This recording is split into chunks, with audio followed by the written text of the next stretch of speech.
Siklus akuntansi perusahaan dagang.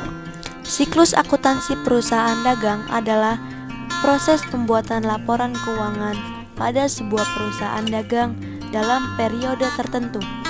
Umumnya, siklus akuntansi transaksi tersebut akan dimulai dari transaksi hingga pembuatan laporan keuangan yang terjadi pada sebuah perusahaan. Setelah itu akan dilanjutkan dengan penutupan jurnal hingga jurnal. Yang pertama adalah bukti transaksi. Bukti transaksi merupakan salah satu dokumen asli yang menjadi alat untuk merekam semua transaksi yang terjadi.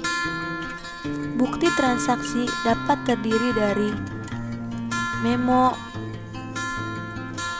nota, kwitansi, faktur, dan lain sebagainya.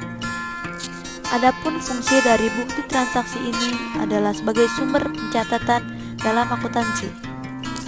Tahap selanjutnya adalah membuat jurnal. Jurnal yang digunakan dalam perusahaan dagang adalah jurnal khusus dan jurnal umum. Contoh jurnal khusus diantaranya: 1.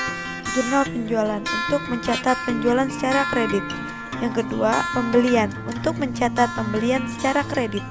Yang ketiga, penerimaan kas untuk mencatat penerimaan kas yang berasal dari penjualan tunai, penerimaan piutang, dan lain-lain. Yang keempat, ada jurnal pengeluaran kas untuk mencatat pengeluaran kas yang membayar utang, membeli barang dagang, dan membayar beban. Selanjutnya adalah jurnal umum.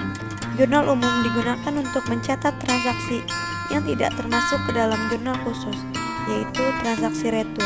Bentuknya terdiri dari kolom tanggal, nomor bukti, keterangan, ref, debit, dan kredit.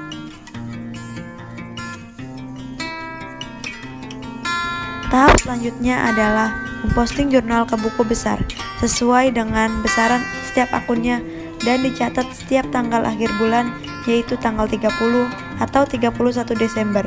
Buku besar terdiri dari buku besar umum yang di dalamnya terdiri dari semua akun atau all account. Dan selain buku besar umum, terdapat buku besar pembantu yang di dalamnya terdiri dari akun utang dan piutang.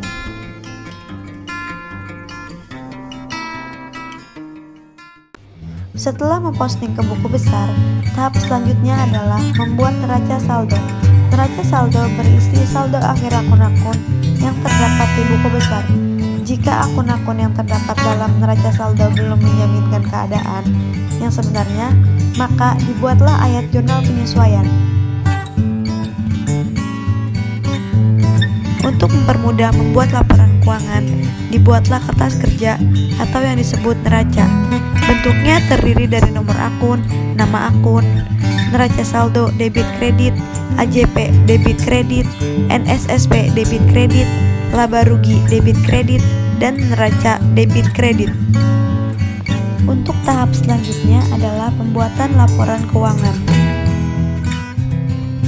Laporan pertama yang dibuat adalah laporan laba rugi. Laporan laba rugi terdiri dari akun penjualan dan beban. Langkah selanjutnya adalah membuat laporan keuangan perubahan modal atau laba ditahan.